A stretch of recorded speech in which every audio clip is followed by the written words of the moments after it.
Okay, we're going to talk about forced harmonic oscillators.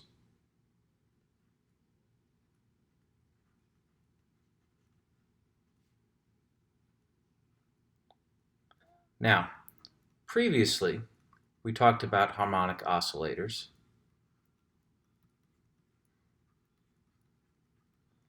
And the differential equation for a harmonic oscillator was the second derivative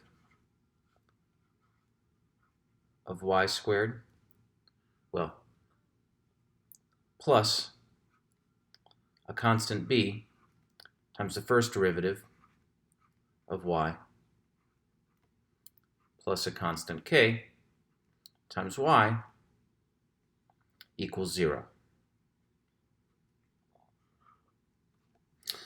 Okay, now you know we don't have the m here, and ordinarily we'd have the m right here, but we could just divide everything by m. So we'll have m here. All right. So m is supposed to stand for a mass constant, k is a spring constant due to Hooke's law, and b is the damping constant due to whatever medium the spring is existing in. So this was a harmonic oscillator. And now what we're going to do is we're going to do what's called forcing the harmonic oscillator. Instead of having this differential equation be equal to 0, we're going to have this differential equation be equal to some function that varies over time, g of t. So forced harmonic oscillators are used to model things like speakers in a stereo system, or if you think of an opera singer singing a high note and then the glass breaking, right? The glass is the spring, and the singing of the opera singer, that's the G, the function G that's driving the glass to vibrate. Okay, so that's what a forced harmonic oscillator is. And so these are second order equations. Note that we have two derivatives of y, and this is now a non-homogeneous equation because we have a function here, g of t, that is not equal to 0. Okay, so now we're going to talk about how we solve these systems. The first thing that helps us solve these systems is something called the extended linearity principle.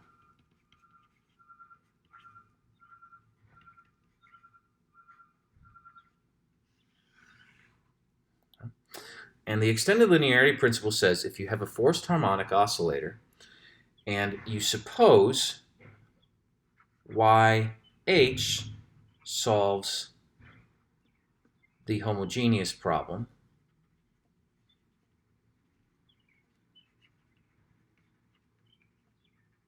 so YH would solve the problem equal to 0, not the problem equal to g of t.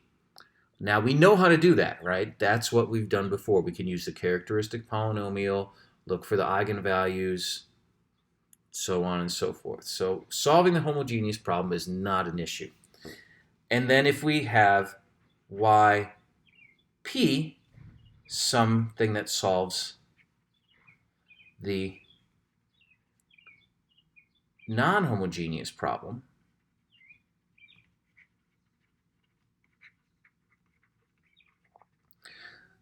then we can use that to build other solutions. Right? Then YH plus YP solves the problem, the non-homogeneous problem as well.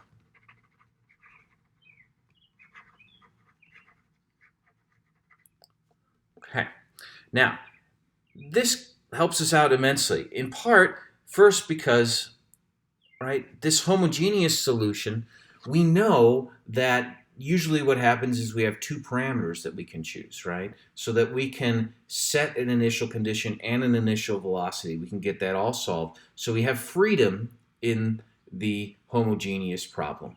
So all we need is one solution for the non-homogeneous problem, and then we're set. We should be able to solve the general non-homogeneous problem. Of course, the trick is to find this solution to the non-homogeneous problem. Okay? And this is what we'll be talking about. Okay, let me briefly discuss how we solve this non-homogeneous problem. Okay. And what this is called usually is the method of undetermined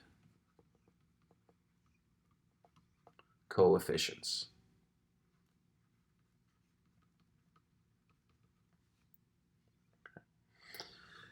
So suppose we have one of these equations, right? We have the second degree equation. I'm just going to use some other constants here.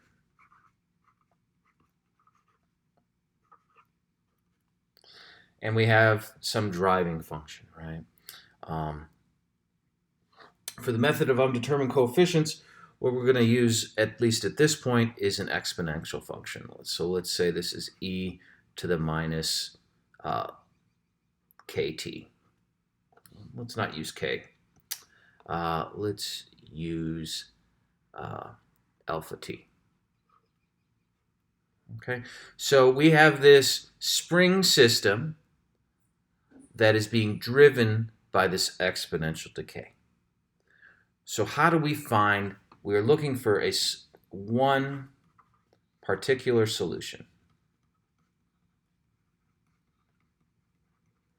Well, the way that the method of undetermined coefficients is we guess. We guess the solution, some constant times e to the minus alpha t, and we try to see whether we can pick the right constant that makes that work. And in another video, I'll show an example of how to do this. Now, sometimes this guess doesn't work. Sometimes there's no way to pick a constant, and that happens in this particular case.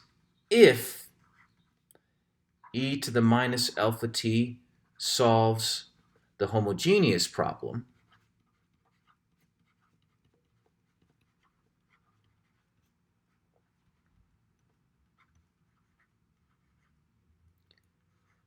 then there's no way to pick the constant to get this work out.